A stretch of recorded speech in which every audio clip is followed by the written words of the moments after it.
Todos los seres humanos nacen libres, irrepetibles e iguales en dignidad, derechos y, dotados como están de razón y conciencia, deben comportarse fraternalmente los unos con los otros.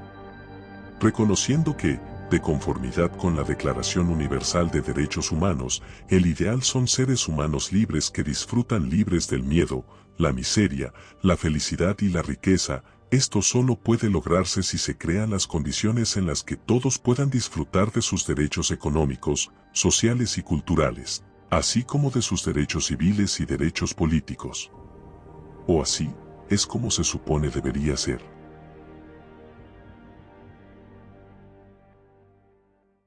Toda persona tiene derechos y libertades proclamados. En el caso de Colombia, en la Constitución política, sin distinción alguna de raza, color, sexo, idioma, religión, opinión política, origen nacional o social, posición económica, nacimiento o cualquier otra condición. Al mismo tiempo, todo individuo tiene derecho a la vida, a la libertad y a la seguridad de su persona. Todos son iguales ante la ley y tienen, sin distinción, derecho a igual protección de la ley. Todos tienen derecho a igual protección contra toda discriminación que infrinja esta declaración y contra toda provocación a tal discriminación. De este modo, la educación, o como se le dice el key right o derecho clave, es un derecho de la persona y un servicio público que tiene una función social. Con ella se busca el acceso al conocimiento, a la ciencia, a la técnica y a los demás bienes y valores de la cultura. La educación forma a la persona en el respeto a los derechos humanos, a la paz y a la democracia, y en la práctica del trabajo y a la recreación, para el mejoramiento cultural, científico, tecnológico y para la protección del ambiente. El Estado, la sociedad y la familia son responsables de la educación, pero ¿cómo garantizamos esto? ¿Qué sucedió en América Latina y el Caribe en términos de educación y aprendizaje para los jóvenes y adultos desde la realización de la quinta Conferencia Internacional de Educación para Jóvenes en 1997? ¿Qué cambios significativos ha obtenido en términos de educación a través de los cambios que se han identificado en la última década? ¿Hay nuevas estrategias en marcha? ¿Qué cambios han tenido incidencia en el tema de comunicaciones y telecomunicaciones en la educación? ¿Cuáles son los parámetros para identificar las buenas prácticas más allá de la matrícula, acreditación del curso? Eso sí que os hago una pregunta, es ¿cómo está siendo interpretado y usado el marco propuesto de aprendizaje a lo largo de toda la vida en términos de leyes, políticas y además de eso en programas en general y en la educación? Eso es con el propósito de cuestionar y reflexionar cómo está siendo implementado esto y en qué hay por mejorar. Mi nombre es Camilo Andrés González Novoa, soy del grado quinto y estoy estudiando en la sede de Santa Bárbara. Yo soy Angie Salomé Loaiza Rincón, soy de la vereda Santa Bárbara, del Guaviare. Mi nombre es Tania Caterina Escobar Casanova, tengo 7 años y estoy en el Colegio Santa Bárbara de San José del Guaviare. ¿Te gusta estudiar? Sí. Sí, señora. Sí. ¿Por qué? Porque me enseñan hartas cosas y lo bueno. Porque puedo aprender muchas cosas. Porque, por ejemplo, en artística aprendemos muchas cosas. Por ejemplo, hoy estamos haciendo una combinación. Por ejemplo, vamos a hacer una cosa en colocar los celular y estudiar a la misma vez. ¿Crees que todos los niños estudian? No, porque algunos no tienen las oportunidades para hacerlo. No.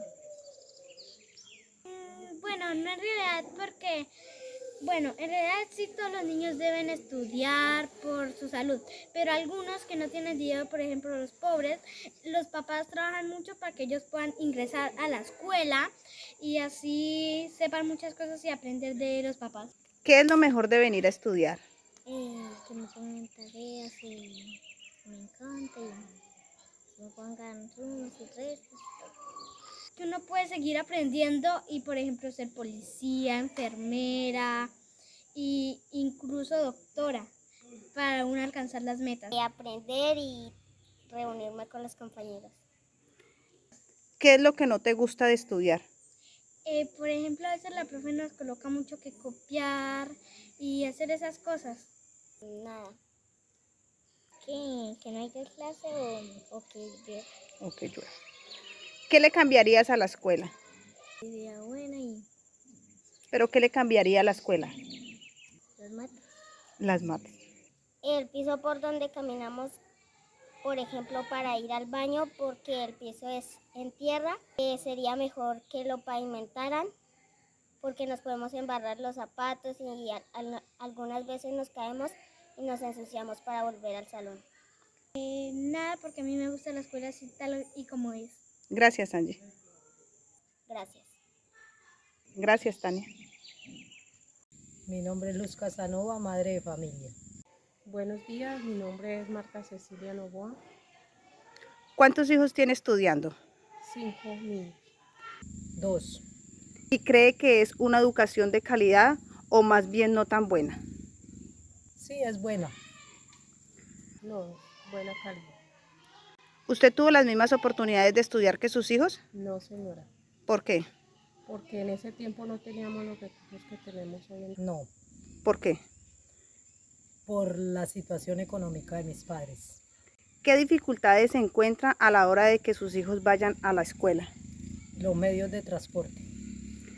Pues en mi situación es porque vivimos muy lejos de la escuela, no tengo transporte como se vayan para la escuela, solo hay una moto y eso se daña debido a la carretera. La carretera se pone muy terrible cuando llueve. Si pudiera cambiar algo en la educación de sus hijos, ¿qué cambiaría? Pues en este momento, chévere sería que hubiera un profesor para cada niño, o sea, cada curso, que no estén en un solo salón todos de primero a quinto. Por el momento creo que está bien. Los informes y estudios nacionales e internacionales sobre la educación y aprendizaje de las personas jóvenes y adultas describen muchas actividades realizadas en las últimas décadas y sobre todo en los últimos años y meses. No obstante, muchas actividades no significan necesariamente un avance en la educación o un activismo.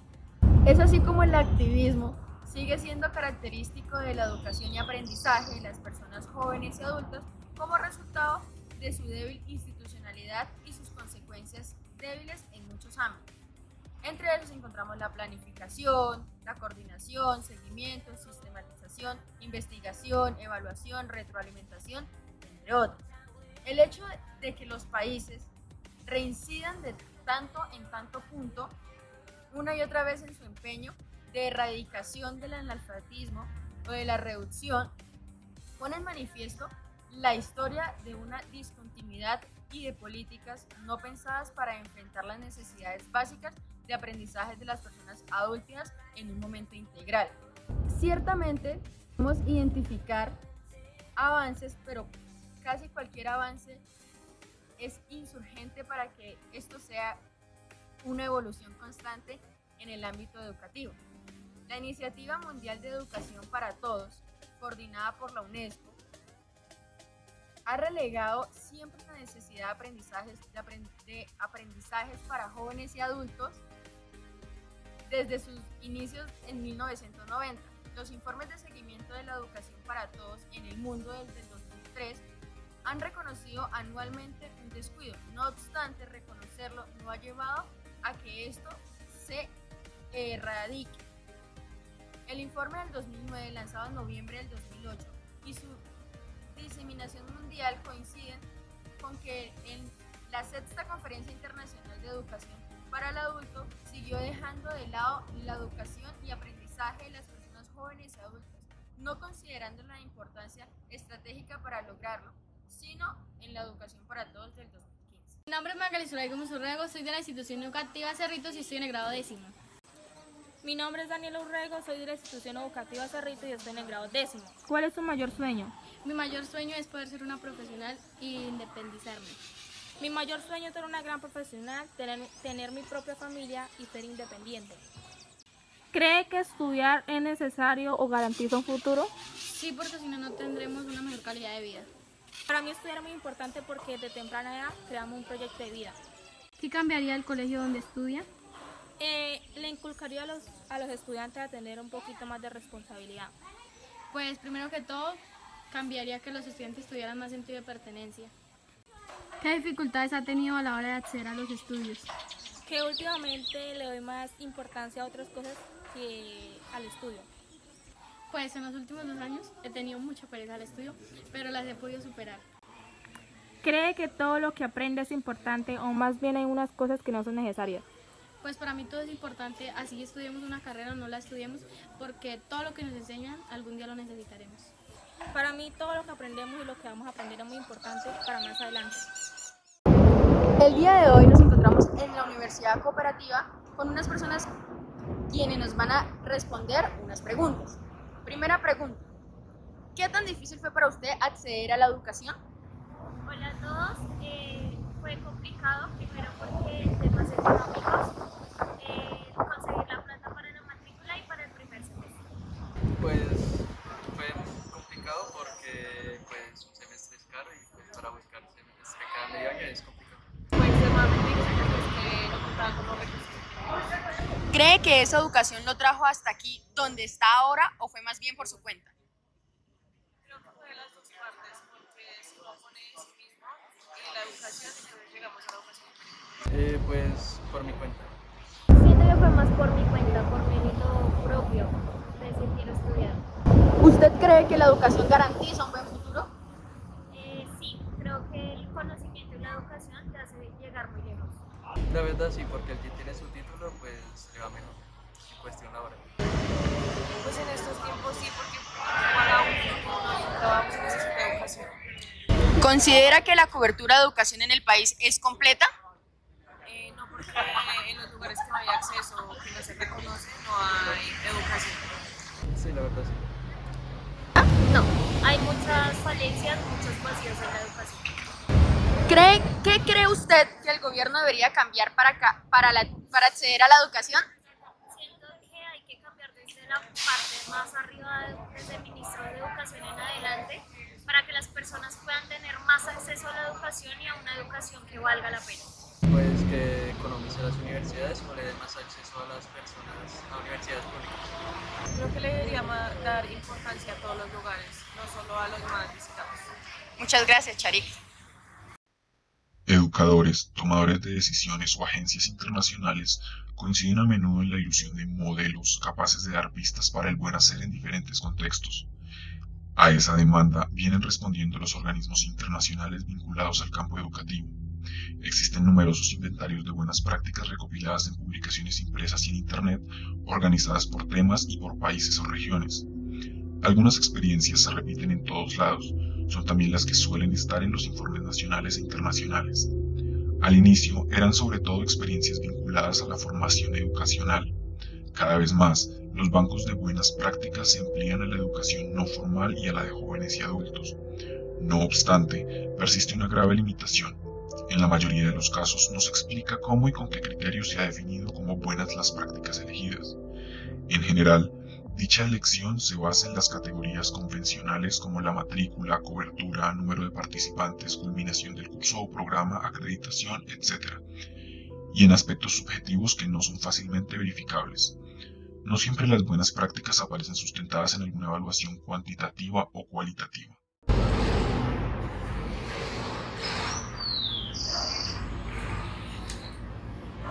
Frente a esta necesidad, podemos usar las 4 A's como propuesta para verificar el cumplimiento del derecho a la educación: asequibilidad o disponibilidad, accesibilidad, adaptabilidad y aceptabilidad, con criterios que ayudan a identificar si estamos frente a una práctica educativa.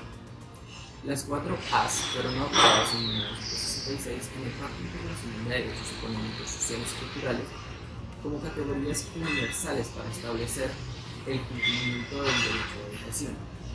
Posteriormente, fueron adoptadas y desarrolladas por Catalina Tomasek, relatora especial de Naciones Unidas para el Derecho a la Educación de 1998 a 2004, quien contribuyó a darles una amplia difusión.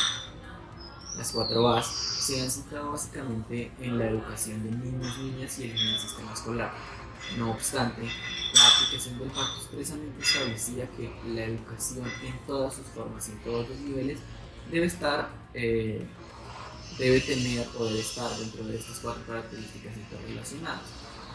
Así pues, las 4 A's pueden ser criterios útiles para identificar y desarrollar buenas prácticas educativas tanto en el ámbito escolar como fuera de este, con niños, jóvenes e incluso adultos. Esto permite ir más allá de la información centrada en la oferta, presupuesto, costos de una película, retención, infraestructura, distribución de materiales y equipos, innovaciones, el uso de tecnología y la aplicación de pruebas, etc. Y tener más en cuenta el indispensable punto de vista de la demanda, los educandos, sus expectativas, sus condiciones, sus contextos. En definitiva, frente a una práctica educativa y antes de sacar conclusiones sobre sus bondades y eficacia, es necesario preguntarse acerca de su disponibilidad, accesibilidad, adaptabilidad y aceptabilidad. Las mismas preguntas caben hacerse respecto de las políticas.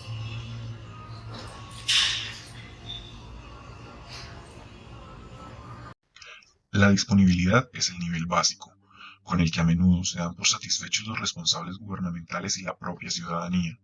Se refiere a la existencia efectiva del programa, el centro o el servicio y las condiciones mínimas para que éste pueda operar.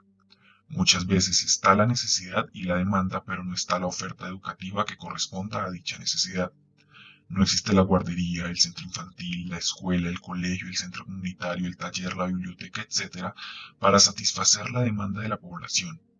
Muchos programas tienen coberturas pequeñas, atienden solo ciertas áreas, edades o grupos, dejando afuera a las poblaciones más vulnerables y peor servidas, en el campo y en la ciudad. A menudo, asimismo, la oferta educativa se piensa únicamente para niños y jóvenes, ignorando las necesidades educativas de la primera infancia y de las personas adultas. Es preciso recordar que el derecho a la educación aplica a todas las personas y a todas las edades y a lo largo de toda la vida. Pero sin embargo, para los otros 3 aspectos, un poco más complicados, se nos explicará por parte de conocedores del tema. ¿Creen que el sistema educativo es efectivo o precario y por qué? Considero que el sistema educativo en algunos lugares del país es efectivo, ya que a sus escuelas o a sus lugares de trabajo llega el material de apoyo que se requiere, pero en las zonas rurales es precario por muchas razones. Una de ellas es que contamos con muy poco material didáctico, pedagógico para orientar a nuestros estudiantes. Para mí es muy precario. ¿El por qué? Día a día se han preocupado por sacar tanto estudiantes de educación básica como profesional por montón, sin importar la calidad. Creo que es precario porque realmente no todas las personas cuentan con el acceso a la educación.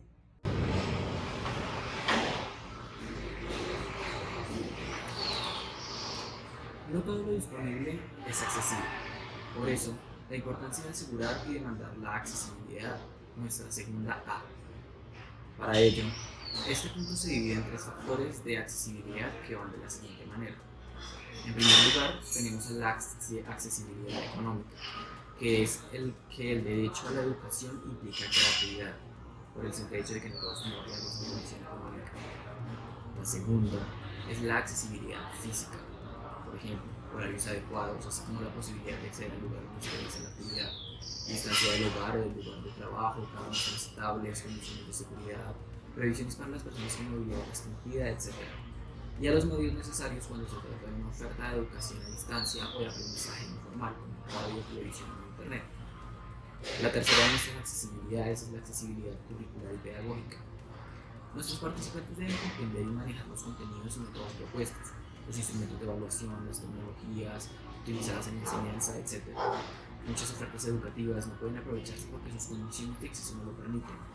El pago de cuotas o el uso obligatorio de uniformes excluye a quienes no puedan financiarlos. La distancia puede ser quizás un obstáculo insalvable para niños, personas mayores y personas con problemas de movilidad. Ejemplos modernos de ofertas educativas disponibles, pero no accesibles, son a menudo las modernas tecnologías. Muchos no tienen internet ni dispositivos digitales y equipos informáticos se compran y se distribuyen, pero quedan sin uso o son desaprovechados porque simplemente nadie sabe operarlos o repararlos. No se ha sensibilizado ni capacitado a los docentes e incluso no existen condiciones de funcionamiento como energía eléctrica o conexión a internet. Por esto, antes de definirlas como buenas prácticas, es indispensable cerciorarse de que las innovaciones tecnológicas son realmente tales.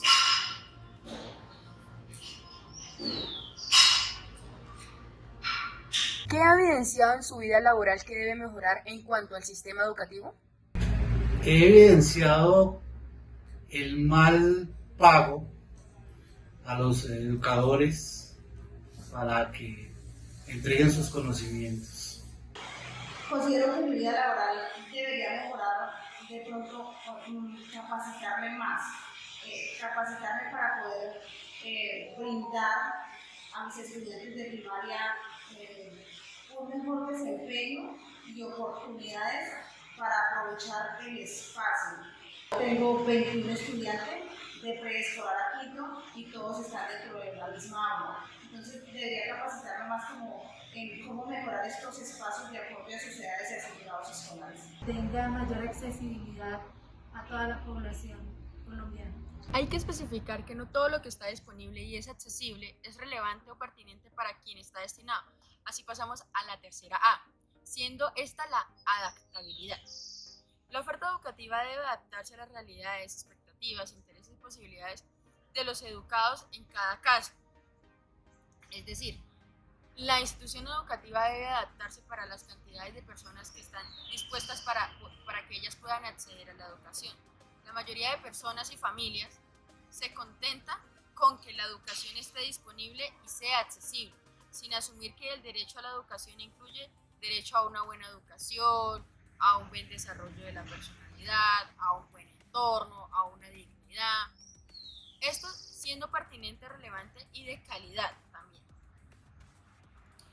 Lenguas, culturas, horarios, tradiciones, todo este tipo de cuestiones culturales y socioculturales se deben tener en cuenta al momento de que la persona pueda acceder a la educación. Esto en razón para que pueda adaptarse a este entorno. También deben adaptarse las instituciones educativas y de educación media, básica, secundaria, superior, debe adaptarse a las zonas geográficas, a la estación o periodo del año, clima, edad, género, trayectoria. En este caso es un desafío que debe presentar la entidad prestadora para poder adaptarse a las necesidades básicas que presentan ciertas personas. Los desafíos más grandes de la adaptabilidad suelen darse en las zonas rurales, la dispersión de servicios básicos como agua potable, energía, alimentación. Es por eso que no hablamos de una adaptabilidad en concreto, porque aunque se presta el servicio de educación, no se presta en las condiciones necesarias y establecidas para que todas las personas de todo el entorno, en este caso Colombia, puedan acceder a la educación tanto básica como media secundaria, como profesionales. Es así como las personas desplazadas por el conflicto armado